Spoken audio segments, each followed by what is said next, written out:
আচ্ছা, একটা বাড়ি বা ধরুন একটা ব্রিজ যখন তৈরি হয়, আমরা তো বাইরে থেকে এর দেওয়াল, ছাদ এগুলোই দেখি। কিন্তু ভেতরের কোন জিনিসটা আসলে পুরো স্ট্রাকচারটাকে ধরে রাখে?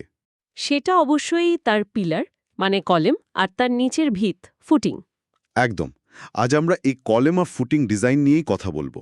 আর সেটা লিমিট স্টেট মেথড বা এলএসএম ব্যবহার করে। ঠিক, এটা সিভিল ইঞ্জিনিয়ারিং ডিপ্লোমার পঞ্চম সেমেস্টারের অ্যাডভান্স ডিজাইন অফ স্ট্রাকচারসের একটা খুব গুরুত্বপূর্ণ টপিক, মানে অ্যাক্সিয়ালি লোডেড কলাম আর তার ফুটিং ডিজাইন। হুম। আমরা আজকে লিমিট স্টেট অফ কোল্যাপস, কম্প্রেশনের কিছু বেসিক ধারণা, কলাম কত রকমের হয়, রড বা রিইনফোর্সমেন্ট দেওয়ার নিয়ম কি আছে, আর আইসোলেটেড স্কোয়ার ফুটিং ডিজাইন কিভাবে করা হয় সেগুলো দেখব। আচ্ছা, আর চেষ্টা থাকবে পুরো বিষয়টা সহজভাবে আলোচনা করার, যেন মনে হয় বন্ধুদের সাথে গল্প করতে করতেই জরুরি কিছু শিখে নিচ্ছি। তো শুরুতেই আসি, যে কোনো ডিজাইন করার আগে তো কিছু জিনিস ধরে নিতে হয়, মানে কিছু নিয়ম। হ্যাঁ, একদম। এগুলোকে আমরা বলি ডিজাইনের অনুমিতি বা অ্যাজাম্পশনস।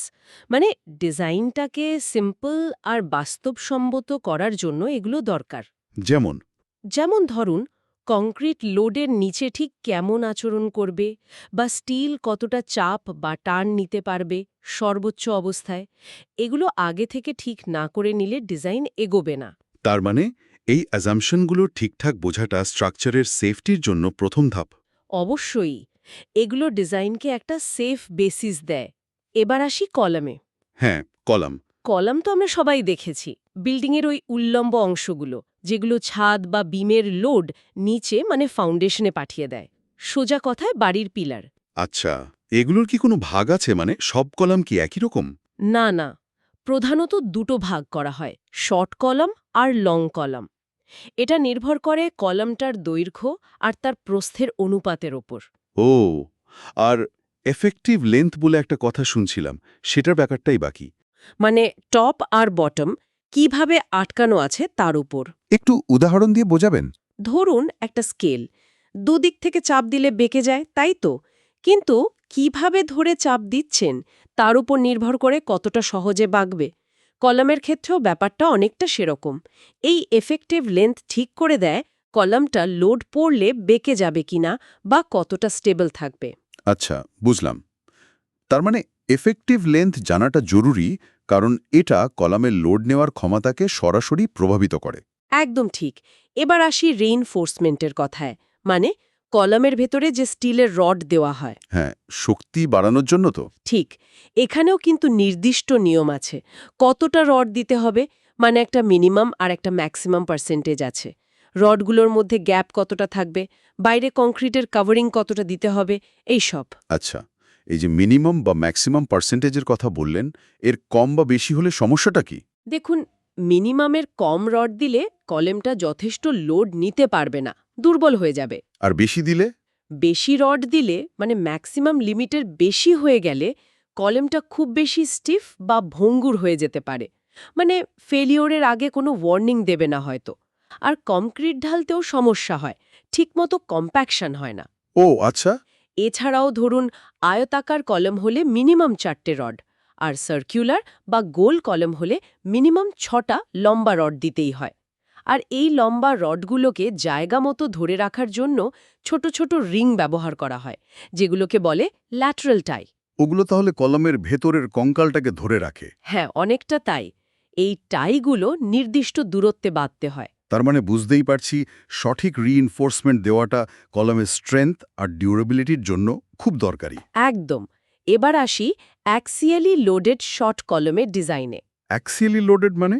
মানে যখন লোডটা ঠিক কলামের সেন্ট্রাল অ্যাক্সিস বা মাঝ বরাবর আসে, আমরা মূলত শর্ট কলাম ডিজাইন নিয়ে কথা বলবো, যেখানে বেঁকে যাওয়া বা বাকলিংয়ের সম্ভাবনা কম থাকে। আচ্ছা। এই ডিজাইন করার সময় দুটো জিনিস চেক করতে হয়। প্রথমত, কলামটা সত্যিই শর্ট কিনো, তার এফেক্টিভ লেন্থ আর ল্যাটারাল ডাইমেনশনের অনুপাত দেখে এটা বোঝা যায়। আর দ্বিতীয়? দ্বিতীয়ত, লোডটা যদি একেবারে সেন্টারে নাও পড়ে, একটু এদিক ওদিক হয়, যাকে বলে মিনিমাম ইসেন্ট্রিসিটি, তাহলেও কলামটা সেফ থাকবে কিনা সেটা চেক করতে হয়। তাহলে শর্ট কলাম ডিজাইনে এই দুটো চেক, শর্ট কলাম কনফার্ম করা আর মিনিমাম এসেন্ট্রিসিটি চেক করা, এই দুটোই মেন। হ্যাঁ, মূলত এই দুটোই। এবার কলামের লোডটা যেখানে গিয়ে পড়ে সেই ফুটিংয়ের কথায় আসি। ফুটিং মানে কলামের নিচের ওই চড়া অংশটা? ঠিক, ফুটিং কলাম থেকে আসা লোডটাকে অনেকটা জায়গা জুড়ে মাটিতে ছড়িয়ে দেয়, যাতে মাটি লোডটা নিতে পারে। ঠিক যেমন আমাদের পায়ের পাতা। হ্যাঁ হ্যাঁ, শরীরের ওজনটা মাটিতে ছড়িয়ে দেয়। একদম, অনেক রকম ফুটিং হয়। তবে আমরা আজ আইসোলেটেড স্কোয়ার ফুটিং নিয়েই বলবো, মানে একটা কলামের জন্য একটাই বর্গাকার ভেদ। এই ফুটিং ডিজাইন করার সময় কি কি খেয়াল রাখতে হয়? দেখুন, ফুটিং ডিজাইনে মূলত দুটো জিনিস খুব গুরুত্বপূর্ণ।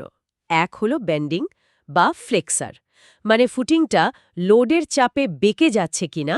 আর আর দুই হলো শিয়ার, মানে লোডের জন্য ফেটে যাচ্ছে কিনা। এখানে আবার দুরকম শেয়ার হয়, ওয়ান ওয়ে শেয়ার আর টু ওয়ে শেয়ার বা পাঞ্চিং শেয়ার। পাঞ্চিং শিয়ার? হ্যাঁ, কলমটা যেখানে ফুটিংয়ের উপর বসেছে ঠিক সেই জায়গাটার চারপাশে ফুটিংটা পাঞ্চ হয়ে মানে ফেটে নিচে চলে যেতে চাইছে কিনা সেটা দেখা। এটা খুব ক্রিটিক্যাল। পরীক্ষার জন্য সাধারণত বেন্ডিং মোমেন্ট ক্যালকুলেশন আর এই টু এ শেয়ার চেক, এই দুটোই বেশি ইম্পর্ট্যান্ট। তার মানে ফুটিং ডিজাইনে এই বেন্ডিং আর শিয়ার চেক করাটা মাস্ট, যাতে ফুটিংটা লোডের চাপে বেঁকেও না যায় আবার ফেটেও না যায়। একদম তাই। এই চ্যাপ্টারে এই শর্ট কলাম আর আইসোলেটেড স্কোয়ার ফুটিং ডিজাইন নিয়ে কিছু সাধারণ অঙ্ক থাকে। মানে নিউমেরিক্যাল প্রবলেম। হ্যাঁ, পরীক্ষায় মেনলি ফুটিং ডিজাইনের মোমেন্ট আর টু ওয়ে শিয়ার সংক্রান্ত প্রবলেমই বেশি আসে। আমরা যে কনসেপ্টগুলো আলোচনা করলাম সেগুলো বুঝলে এই অঙ্কগুলো করা সহজ। তার মানে থিওরিগুলো মন দিয়ে বুঝলে অঙ্কগুলো আটকাবে না। আশা করা যায় আটকাবে না। বেশ, তাহলে আজ আমরা কলম আর ফুটিং ডিজাইনের বেশ কিছু জরুরি জিনিস নিয়ে কথা বললাম। লিমিট স্টেট মেথডের বেসিক আইডিয়া, কলমের রকম ফের, এফেক্টিভ লেন্থের কনসেপ্ট, রিএনফোর্সমেন্টের নিয়ম কানুন। হ্যাঁ, আর তার সাথে অ্যাক্সিয়ালি লোডেড শর্ট কলম আর আইসোলেটেড স্কোয়ার ফুটিং ডিজাইনের মূল বিষয়গুলো, আর কিছু নিউমেরিক্যাল প্রবলেমের হিন্টস।